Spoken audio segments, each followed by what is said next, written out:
हाय ladies, अस्सलाम वालेकुम। तो स्टार्ट करते हैं अपना रिव्यू रिएक्शन वीडियो। अच्छा जी, वो रजब जो हर औरत को ये कहते हैं कि जब भी वो कोई दुख या पेन लेकर आती है तो लोग उसका ही साथ देते हैं क्योंकि वो औरत है।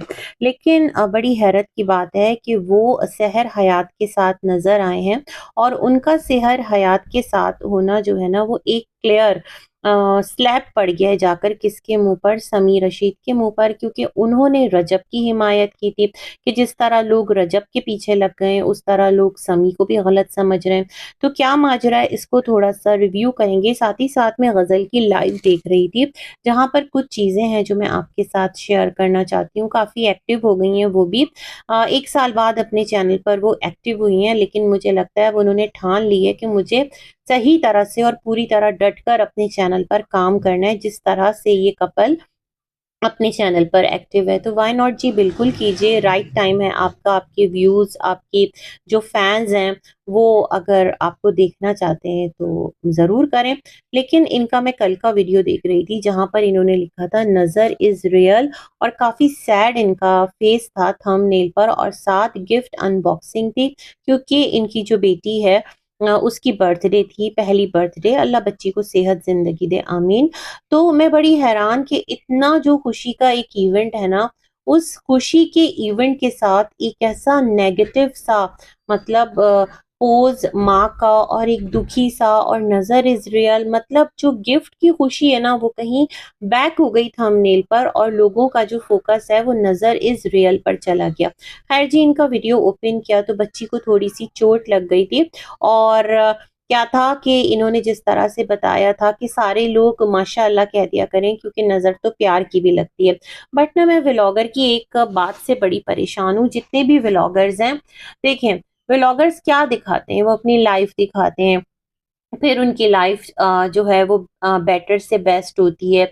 यहाँ पर वो वायरल होते हैं अपने दुख सुख शेयर करने के बाद, फिर उनको जिंदगी में लग्जरीज मिलती हैं, फिर वो उसको दिखाते हैं, फिर आगे और वायरल होते हैं, फिर वो उन लग्जरीज की बेसिस पर अपना जो लाइफ स्टाइल है उसके अंदर वो जिस तरह से मामलात कर रहे होते हैं उन तमाम तर चीजों को दिखाते हैं, है ना।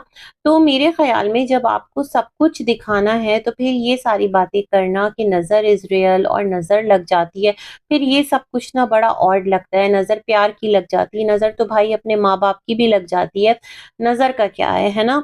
खुशी की नज़र भी और नज़र बद भी। तो बेसिकली अब ये आपको सोचना है कि अगर आपने डिसाइड किया है अपनी लाइफ को, अपनी खुशियों को यूं सोशल मीडिया पर सबको दिखाने का, तो फिर साथ में जो एक नज़र का टीका है ना, ये वाली बात मुझे बड़ी ऑड लग रही होती है। खैर, जो बच्ची को गिफ्ट्स आए वो माशाअल्लाह बेतहाशा एक मतलब अपने आप में वैल्यू रखते थे। मालियत, हैवी मालियत के गिफ्ट आए, जितने मिलने मिलाने वाले इनके ऑलमोस्ट सबने ही गोल्ड के गिफ्ट्स दिए हैं। जिस तरह की जो एक क्राउन दिया गया बच्ची को, तो वो पेरेंट्स की तरफ से, मतलब गजल और जव्वाद की तरफ से। लेकिन उसको लेकर भी लोगों ने कहना स्टार्ट कर दिया कि ये रजब ने दिया है। आज जब इनकी लाइव आ रही थी तो मैं लाइव सुन रही थी जहां पर ये इसी चीज को जव्वाद बहुत क्लैरिटी से बोल रहे थे कि भाई मुझे शौक नहीं है बड़ाई जाहिर करने का, लेकिन मैं ये चीज क्लियर करना चाहता हूँ कि ये जो क्राउन दिया है गोल्ड का, ये हमने दिया है। यानी उनसे ये बात, जाहिर सी बातें कैसे बर्दाश्त होगी कि रजब जो है वो इतना महंगा गिफ्ट दे रहा है बहन को। अगर दे भी दे तो उसके लिए क्या प्रॉब्लम है, अल्लाह ने उसको बहुत दिया है।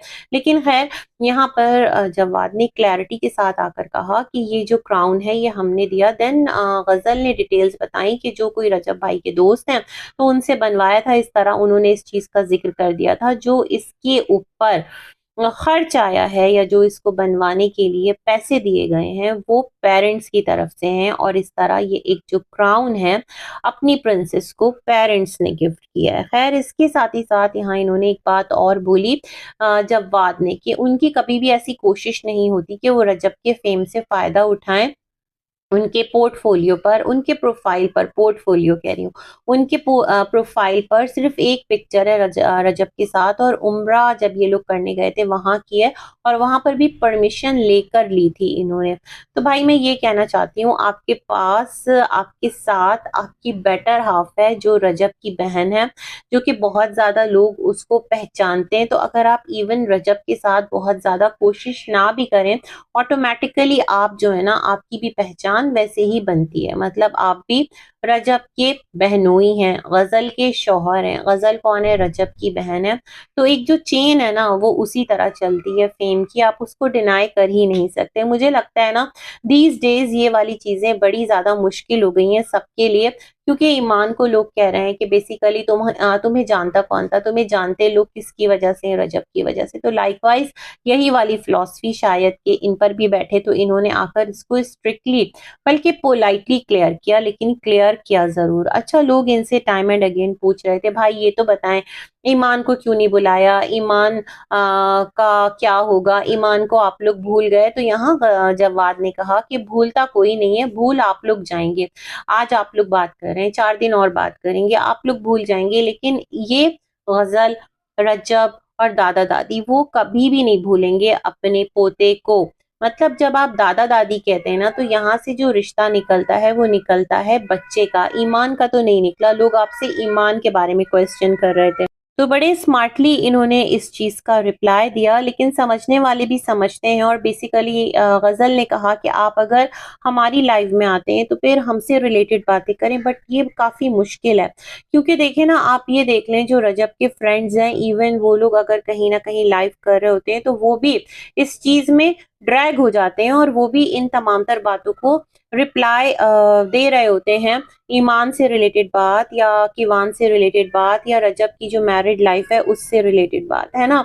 तो ऐसा पॉसिबल ही नहीं है कि आप लोग फ्रंट पर आएंगे और लोग आपसे सवाल नहीं करेंगे। ये तो फिर मेरे ख्याल में आप जिस तरह से भी ना पहलू बचाने की कोशिश करेंगे, बट ऐसा होगा नहीं। आप जब जब लाइव आएंगे या जब जब लोगों का आपसे इंटरेक्शन होगा, फेस टू फेस ही है ना एक तरह से लाइव, तो लोग आपसे क्वेश्चन जरूर करेंगे। खैर जी, इन्होंने ऐसा कोई क्लियर जवाब नहीं दिया।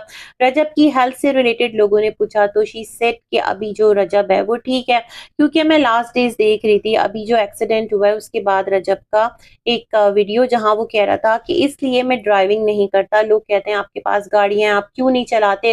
तो रीजन यही है कि मेरा दिमाग 75 चीजों में उलझा रहता है, मुझे यहाँ भी जाना है, मुझे वहां भी जाना है, इसको भी जवाब देना है, उसको भी जवाब देना है, ये भी मसला, वो भी मसला। मतलब 75 मसले उन्होंने गिनवा दिए। खैर जी, ये तो एक फैक्ट है आपके साथ है, लेकिन मसलों को समेटने के बजाय अगर आप मसलों को संभाल नहीं सकते और यूं ही फैलाएंगे तो फिर तो आपकी ही वहां पर थोड़ी सी कोताही है ना। थोड़ा सा जो रिस्पॉन्सिबिलिटी है वो खुद पर भी लीजिए, देखिए कि इतने सारे मसले आखिर आपके साथ हो क्यों रहे हैं। बेसिकली दिल से दुआ है कि जो भी मुश्किलात हैं आपकी, किसी की, हम सब की, अल्लाह पाक उसमें आसानियां करे, हम सबको उस फेस से बाहर निकाले, है ना, हमारी जिंदगियों में सुकून आए। खैर जी, जो सहर हयात हैं वो बैठी हैं रजब के साथ, एक कोई मीटअप है और उसमें बड़ी एक खुशगवार माहौल में है। मुझे यहाँ ये समझ में नहीं आता, जब सहर हयात आकर अपने जो एक रिश्ता है ना उसको जिस तरह से बताती हैं, हस्बैंड ने ये किया, वो किया, वो किया, और आखिर को आकर वो एक ऐसे व्लॉगर के साथ बैठी हैं कि जिसके लिए खुद एक यहाँ पर सवाल उठता है ना। लोग कहते हैं कि उसने अपनी वाइफ को चीट किया। अब यहाँ पर दो तरह के जो थ्योरीज है वो सामने आ जाती है। एक ये है कि लोगों का कहना ये है कि जो सहर हयात है उसका जो शौहर है वो उसको वर्बल अब्यूज करता था। कहीं पर ये भी मैंने सुना है कि डोमेस्टिक वायलेंस कुछ इस तरह की चीजें थी और इस तरह की चीजें थी, है ना। लेकिन क्या है, जो रजब है उसने आज तक ईमान के साथ ऐसा कोई रवैया नहीं रखा। ईमान ने कभी आकर बोला ही नहीं। ईमान ने कहा था कि आफ्टर रमजान में अपना कोई एक स्टेटमेंट दूंगी, बट वो खामोश हो गई। ऑन को लाइव आना था तमाम तर एलिगेशंस को क्लियर करने, बट वो चुप हो गया, है ना। अभी जो उसने इंस्टा पर एक स्टोरी लगाई थी कल या परसों। दूसरा ये कि ईमान के साथ उसके हस्बैंड ने एक टाइम पर जो काम किया जिसको चीटिंग कहते हैं, जो कोई भी औरत दूसरी औरत को बर्दाश्त नहीं कर सकती इस तरह से कि उसका हस्बैंड उसको ना धोखे में रखकर किसी और के साथ अफेयर चला रहा हो और एक रिलेशनशिप में हो जो कि लीगल नहीं है, जो कि एक वो उसको मतलब डिच कर रहा हो किसी भी तरह से। तो अगर ईमान ने उस चीज को माफ कर दिया, उस धोखे को माफ कर दिया, तो क्या ये ईमान की आला जरफी नहीं? मतलब एक तरफ है सहर हयात जो कि सबको ही पता है किस तरह सब उनकी सपोर्ट करें, खुद मुझे भी उनकी स्टोरी सुन के बड़ा अजीब लगा। बट ये देखे ना, जो सहर हयात हैं वो एक जो केक इवेंट था, जहां पर केक कटिंग इवेंट था, मूवमेंट था, तो वहां पर वो अपने इन लॉस को बर्दाश्त नहीं कर पाई। वो अपने हस्बैंड से कह रही थी कि इनको स्टेज से उतार दो, ये हमारा एक अपना पर्सनल मोमेंट है, मैं चाहती हूँ हमारा जो पर्सनल मोमेंट है ना वो थोड़ा एक यादगार बने। तो उनसे उनके पेरेंट्स बर्दाश्त नहीं हुए। तो सोचें अगर समी चीट कर लेता तो फिर कैसे सहर रिएक्ट करती। मतलब इन तमाम तर बातों पर छोटी-छोटी मिसअंडरस्टैंडिंग्स और इंसल्टिंग वे इंसल्ट करना ना, तो उस पर सहर ने क्या किया कि जो डिवोर्स है वो फाइल कर दी, खुला ले ली। लेकिन ईमान जो है वो फिर भी पैचअप चाहती थी, उसको डिवोर्स भिजवाई गई, है ना? और हमने व्लॉग्स में देखा है जिस तरह से रजब की तरफ से ईमान को थोड़ा-सा एक इंसल्टिंग एटीट्यूड रजब का होता था। तो पता नहीं भई कौन किसके साथ, कौन-सा इन्फ्लुएंसर किस नोट पर आकर किसके साथ बैठ रहा है और किस बेस पर ये तमाम तर चीज़ें चल रही हैं, वाइसी वर्सा बड़ा ही सब कुछ अजीब है। लेकिन हो रहा है यहाँ कुछ भी पॉसिबल है। बस इसी के साथ अपना रिव्यू करते हैं एंड मिलेंगे एक और वीडियो में। तब तक के लिए अल्लाह हाफ़िज़।